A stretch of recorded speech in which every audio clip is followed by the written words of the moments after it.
ಆಕಾಶವಾಣಿ ಪ್ರದೇಶ ಸಮಾಚಾರ ಓದುತ್ತಿರುವವರು ಶ್ರೀದೇವಿ ದಿನೇಶ್.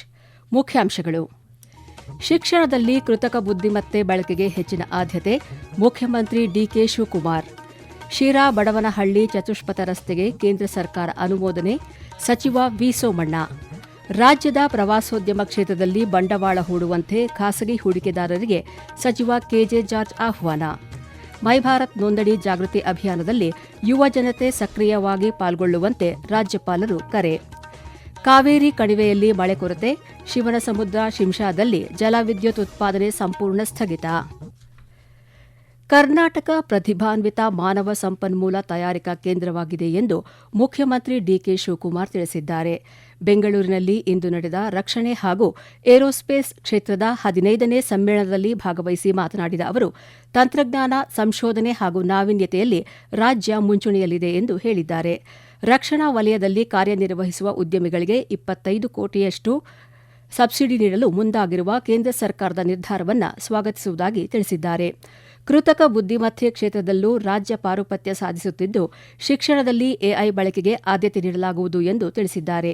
ಮುಂಬರುವ ದಿನಗಳಲ್ಲಿ ಉದ್ಯಮಿಗಳು ಸರ್ಕಾರ ಒಂದಾಗಿ ಇತಿಹಾಸ ಸೃಷ್ಟಿಸಬೇಕು ಎಂದು ಕರೆ ನೀಡಿದ್ದಾರೆ.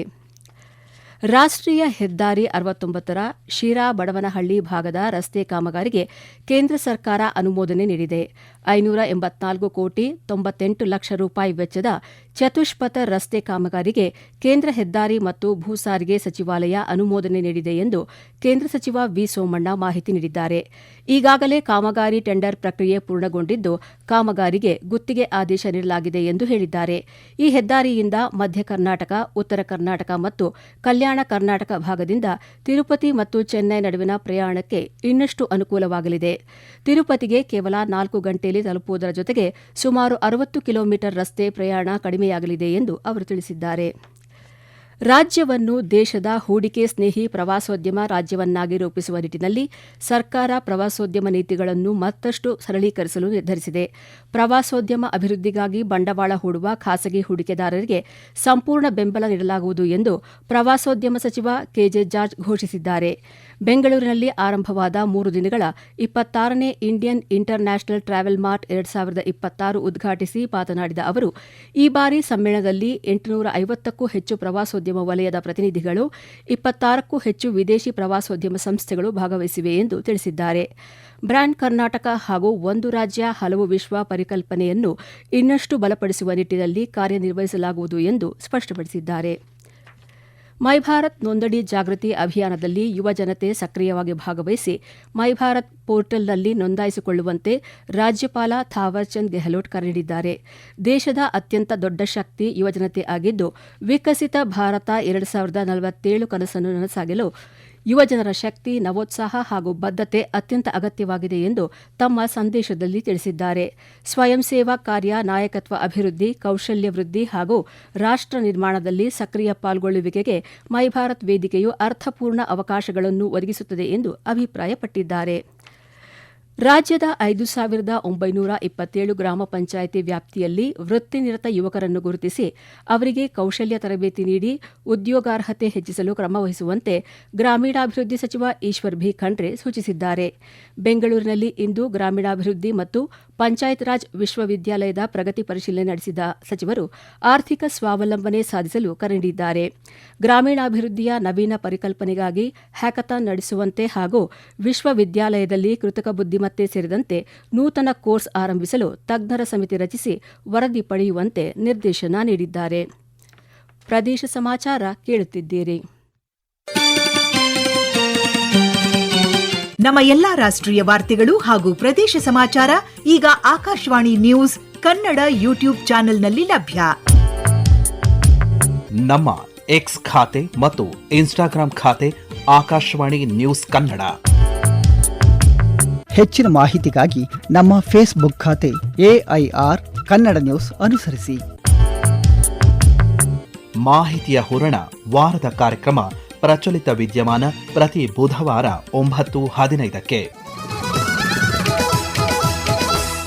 ಕಾವೇರಿ ಕಣಿವೆಯಲ್ಲಿ ಮಳೆ ಕೊರತೆಯಿಂದಾಗಿ ಏಷ್ಯಾದ ಮೊದಲ ಜಲವಿದ್ಯುತ್ ಸ್ಥಾವರ ಶಿವನಸಮುದ್ರ ಮತ್ತು ಶಿಂಷಾ ಕೇಂದ್ರಗಳಲ್ಲಿ 1.5 ತಿಂಗಳಿಂದ ಜಲವಿದ್ಯುತ್ ಉತ್ಪಾದನೆ ಸಂಪೂರ್ಣ ಸ್ಥಗಿತಗೊಂಡಿದೆ. ಈ ಬಾರಿ ಪೂರ್ವ ಮುಂಗಾರು ಮತ್ತು ಮುಂಗಾರು ಮಳೆ ಕೈಕೊಟ್ಟ ಹಿನ್ನೆಲೆಯಲ್ಲಿ ಮಂಡ್ಯ ಜಿಲ್ಲೆಯ ಮಳವಳ್ಳಿ ತಾಲೂಕಿನ ಶಿವನಸಮುದ್ರ ಸಮೀಪದ ಕಾವೇರಿ ನದಿ ಬತ್ತಿದೆ. ಜಲವಿದ್ಯುತ್ ಉತ್ಪಾದನಾ ಘಟಕಗಳಿಗೆ ನೀರಿನ ಅಭಾವ ತಲೆದೋರಿದೆ. ಇದರಿಂದಾಗಿ ಜೂನ್ 6ರಿಂದಲೇ ಜಲವಿದ್ಯುತ್ ಉತ್ಪಾದನಾ ಘಟಕಗಳು ಸಂಪೂರ್ಣ ಸ್ಥಗಿತಗೊಂಡಿವೆ.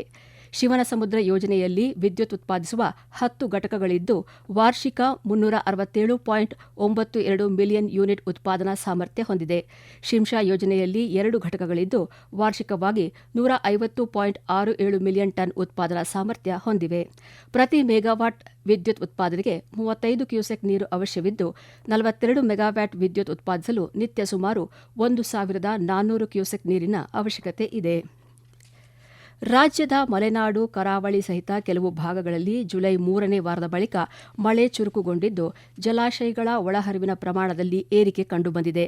ಕಳೆದ 23 ದಿನಗಳಲ್ಲಿ ಮಳೆ ಪ್ರಮಾಣದಲ್ಲಿ ಏರಿಕೆ ಕಂಡಿರುವುದರಿಂದ ಪ್ರಮುಖ ಜಲಾಶಯಗಳಿಗೆ 216 ಟಿಎಂಸಿ ನೀರು ಹರಿದು ಬಂದಿದೆ. ಆದರೂ ಹಿಂದಿನ ವರ್ಷ ಇದೇ ಅವಧಿಗೆ ಹೋಲಿಸಿದರೆ ಶೇಕಡಾ 30ರಷ್ಟು ಕೊರತೆ ಕಂಡುಬಂದಿದೆ. ವಿಜಯಪುರ ಜಿಲ್ಲೆ ಆಲಮಟ್ಟಿ ಜಲಾಶಯಕ್ಕೆ 3 ವಾರದ ಅವಧಿಯಲ್ಲಿ ಹೆಚ್ಚಿನ ನೀರು ಹರಿದು ಬಂದಿದ್ದು ಶೇಕಡಾ 84ರಷ್ಟು ನೀರು ಸಂಗ್ರಹವಾಗಿದೆ. ಕೊಡಗಿನ ಹಾರಂಗಿ ಜಲಾಶಯ ಶೇಕಡಾ 85ರಷ್ಟು ಭರ್ತಿಯಾಗಿದೆ. ಹಾಸನ ಜಿಲ್ಲೆ ಹೇಮಾವತಿ ಜಲಾಶಯದಲ್ಲಿ 22.77 ಟಿಎಂಸಿ ನೀರು ಸಂಗ್ರಹವಾಗಿದೆ. ಕೊಡಗು ಜಿಲ್ಲೆಯಲ್ಲಿ ಮಳೆಯ ಕೊರತೆ ಶೇಕಡಾ 45ರಷ್ಟು ಕಾಡುತ್ತಿರುವ ಹಿನ್ನೆಲೆಯಲ್ಲಿ ಜಿಲ್ಲೆಯ ಮಳೆಯಾಶ್ರಿತ ಭತ್ತದ ಕೃಷಿಗೆ ತೀವ್ರ ಹಿನ್ನಡೆಯುಂಟಾಗಿದೆ. ಕೊಡಗು ಜಿಲ್ಲಾ ವ್ಯಾಪ್ತಿಯಲ್ಲಿ ಭತ್ತ ಸೇರಿದಂತೆ ಅಲ್ಪ ಪ್ರಮಾಣದಲ್ಲಿ ಮುಸುಕಿನ ಜೋಳ, ರಾಗಿ, ಅಲಸಂದೆ, ಹೆಸರು ಬೆಳೆಯಲಾಗುತ್ತಿದೆ. ಒಟ್ಟಾರೆ 19,375 ಹೆಕ್ಟೇರ್ ಪ್ರದೇಶದಲ್ಲಿ ಬಿತ್ತನೆ ಗುರಿ ಹೊಂದಲಾಗಿದೆ. ಆದರೆ ಪ್ರಸ್ತುತ ಮಳೆಯ ಕೊರತೆಯಿಂದ ಇಲ್ಲಿಯವರೆಗೆ ಕೇವಲ 1,927.5 ಹೆಕ್ಟೇರ್ ಪ್ರದೇಶದಲ್ಲಿ ಮಾತ್ರ ಕಾರ್ಯ ನಡೆದಿದೆ. ಜಿಲ್ಲೆಯಲ್ಲಿ ಕೃಷಿ ಇಲಾಖೆ ಭತ್ತದ ಕೃಷಿಯನ್ನು 17,500 ಹೆಕ್ಟೇರ್ ಪ್ರದೇಶದಲ್ಲಿ ನಡೆಸುವ ಗುರಿ ಹೊಂದಿದ್ದು ಇಲ್ಲಿಯವರೆಗೆ ಕೇವಲ ಮಳೆಯಾಶ್ರಿತ 302.5 ಹೆಕ್ಟೇರ್ ಪ್ರದೇಶದಲ್ಲಿ ಮಾತ್ರ ಬಿತ್ತನೆ ಕಾರ್ಯ ನಡೆದಿದೆ ಎಂದು ಕೃಷಿ ಇಲಾಖಾ ಜಂಟಿ ನಿರ್ದೇಶಕ ಡಾ ಬಿಎಸ್ ಚಂದ್ರಶೇಖರ್ ಮಾಹಿತಿ ನೀಡಿದ್ದಾರೆ. 167ನೇ ಆದಾಯ ತೆರಿಗೆ ದಿನಾಚರಣೆ ಅಂಗವಾಗಿ ಕರ್ನಾಟಕ ಮತ್ತು ಗೋವಾ ವಿಭಾಗದ ಬೆಂಗಳೂರಿನ ಆದಾಯ ತೆರಿಗೆ ಪ್ರಧಾನ ಮುಖ್ಯ ಆಯುಕ್ತರ ಕಚೇರಿ ಸಹಯೋಗದೊಂದಿಗೆ ಇಂದು ಒಟ್ಟಿಗೆ ನಡೆಯಿರಿ, ಆರೋಗ್ಯವಾಗಿರಿ, ಪ್ರೇರಿತರಾಗಿರಿ ಎಂಬ ಘೋಷವಾಕ್ಯದೊಂದಿಗೆ ನಡೆದ ವಾಕಥಾನ್ ಯಶಸ್ವಿಯಾಗಿ ನೆರವೇರಿತು. ಮುಖ್ಯ ಆಯುಕ್ತೆ ವಿದಿಶಾ ಕಲ್ರಾ ವಾಕಥಾನ್ಗೆ ಚಾಲನೆ ನೀಡಿದರು. ಕಾರ್ಯಕ್ರಮದಲ್ಲಿ 600ಕ್ಕೂ ಹೆಚ್ಚು ಅಧಿಕಾರಿಗಳು ಹಾಗೂ ಅವರ ಕುಟುಂಬ ಸದಸ್ಯರು ಭಾಗವಹಿಸಿದ್ದರು. ಬಾಗಲಕೋಟೆ ಜಿಲ್ಲೆ ಪ್ರವಾಸದಲ್ಲಿರುವ ಉಪಲೋಕಾಯುಕ್ತ ಬಿ ವೀರಪ್ಪ ಅವರು ಇಂದು ಬಾಗಲಕೋಟೆಯ ನವನಗರ ಬಸ್ ನಿಲ್ದಾಣಕ್ಕೆ ಭೇಟಿ ನೀಡಿ ಅಲ್ಲಿನ ವ್ಯವಸ್ಥೆ ಪರಿಶೀಲಿಸಿದರು. ಈ ಸಂದರ್ಭದಲ್ಲಿ ಶಾಲಾ ಕಾಲೇಜು ವಿದ್ಯಾರ್ಥಿಗಳು ಸಮಯಕ್ಕೆ ಸರಿಯಾಗಿ ಬಸ್ ಸೌಲಭ್ಯ ದೊರೆಯದ ಕಾರಣ ತರಗತಿಗಳಿಗೆ ತಡವಾಗುತ್ತಿದೆ ಎಂದು ಲೋಕಾಯುಕ್ತರ ಮುಂದೆ ಅಳಲು ತೋಡಿಕೊಂಡರು. ವಿದ್ಯಾರ್ಥಿಗಳ ಸಮಸ್ಯೆಯನ್ನು ಗಂಭೀರವಾಗಿ ಪರಿಗಣಿಸಿದ ಉಪಲೋಕಾಯುಕ್ತರು ಬಸ್ ಸಂಚಾರದ ಕೊರತೆ, ಸಾರ್ವಜನಿಕರಿಗೆ ಆಗುತ್ತಿರುವ ತೊಂದರೆ ಗಮನಿಸಿ ಸ್ವಯಂ ಪ್ರೇರಿತ ಪ್ರಕರಣ ದಾಖಲಿಸಿದರು. ಶಾಲಾ ಕಾಲೇಜು ಆರಂಭ ಮತ್ತು ಮುಕ್ತಾಯದ ಸಮಯದಲ್ಲಿ ಅಗತ್ಯ ಪ್ರಮಾಣದ ಬಸ್ಗಳನ್ನು ಓಡಿಸುವಂತೆ ವಿಭಾಗೀಯ ನಿಯಂತ್ರಣಾಧಿಕಾರಿ ಎನ್ಟಿ ಪಾಟೀಲ ಅವರಿಗೆ ಸೂಚಿಸಿದರು. ಆಡಳಿತಾತ್ಮಕ ಮತ್ತು ಯೋಜನೆ ಸಮರ್ಪಕ ಅನುಷ್ಠಾನದ ಹಿತದೃಷ್ಟಿಯಿಂದ ತುಬಚಿ ಬಬಲೇಶ್ವರ ಏತ ನೀರಾವರಿ ಯೋಜನೆಯ ಒಂದು ಹೊಸ ವಿಭಾಗ ಮತ್ತು 3 ಉಪವಿಭಾಗ ಕಚೇರಿಗಳನ್ನು ವಿಜಯಪುರದ ತಿಕೋಟಾದಲ್ಲಿ ಪ್ರಾರಂಭಿಸಲು ಆದೇಶ ಹೊರಡಿಸಲಾಗಿದೆ ಎಂದು ಕೈಗಾರಿಕೆ ಮೂಲಸೌಲಭ್ಯ ಅಭಿವೃದ್ಧಿ ಹಾಗೂ ಜಿಲ್ಲಾ ಉಸ್ತುವಾರಿ ಸಚಿವ ಎಂಬಿ ಪಾಟೀಲ ತಿಳಿಸಿದ್ದಾರೆ. ಹೊಸ ಕಚೇರಿಗಳಿಗೆ ಅಗತ್ಯಕ್ಕೆ ಅನುಗುಣವಾಗಿ ಕಟ್ಟಡ ಮತ್ತಿತರ ಮೂಲಭೂತ ಸೌಕರ್ಯ ನಿರ್ಮಾಣಕ್ಕಾಗಿ 2,50,00,000 ರೂಪಾಯಿ ಅನುದಾನ ಮತ್ತು ಕಚೇರಿಯ ಅಗತ್ಯಕ್ಕೆ ಅನುಗುಣವಾಗಿ ಸಿಬ್ಬಂದಿ ಒದಗಿಸಿ ಆದೇಶ ಹೊರಡಿಸಲಾಗಿದೆ ಎಂದು ಮಾಧ್ಯಮ ಪ್ರಕಟಣೆಯಲ್ಲಿ ಮಾಹಿತಿ ನೀಡಿದ್ದಾರೆ. ಕೊನೆಯಲ್ಲಿ ಮತ್ತೊಮ್ಮೆ ಮುಖ್ಯಾಂಶಗಳು. ಶಿಕ್ಷಣದಲ್ಲಿ ಕೃತಕ ಬುದ್ದಿಮತ್ತೆ ಬಳಕೆಗೆ ಹೆಚ್ಚಿನ ಆದ್ಯತೆ, ಮುಖ್ಯಮಂತ್ರಿ ಡಿಕೆ ಶಿವಕುಮಾರ್. ಶಿರಾ ಬಡವನಹಳ್ಳಿ ಚತುಷ್ಪಥ ರಸ್ತೆಗೆ ಕೇಂದ್ರ ಸರ್ಕಾರ ಅನುಮೋದನೆ, ಸಚಿವ ವಿ ಸೋಮಣ್ಣ. ರಾಜ್ಯದ ಪ್ರವಾಸೋದ್ಯಮ ಕ್ಷೇತ್ರದಲ್ಲಿ ಬಂಡವಾಳ ಹೂಡುವಂತೆ ಖಾಸಗಿ ಹೂಡಿಕೆದಾರರಿಗೆ ಸಚಿವ ಕೆಜೆ ಜಾರ್ಜ್ ಆಹ್ವಾನ. ಮೈ ಭಾರತ್ ನೋಂದಣಿ ಜಾಗೃತಿ ಅಭಿಯಾನದಲ್ಲಿ ಯುವಜನತೆ ಸಕ್ರಿಯವಾಗಿ ಪಾಲ್ಗೊಳ್ಳುವಂತೆ ರಾಜ್ಯಪಾಲರು ಕರೆ. ಕಾವೇರಿ ಕಣಿವೆಯಲ್ಲಿ ಮಳೆ ಕೊರತೆ, ಶಿವನಸಮುದ್ರ ಶಿಂಷಾದಲ್ಲಿ ಜಲವಿದ್ಯುತ್ ಉತ್ಪಾದನೆ ಸಂಪೂರ್ಣ ಸ್ಥಗಿತ. ಇಲ್ಲಿಗೆ ಪ್ರದೇಶ ಸಮಾಚಾರ ಮುಗಿಯಿತು. ನಮ್ಮ ಮುಂದಿನ ವಾರ್ತಾ ಪ್ರಸಾರ ರಾತ್ರಿ 7:35 ನಿಮಿಷಕ್ಕೆ.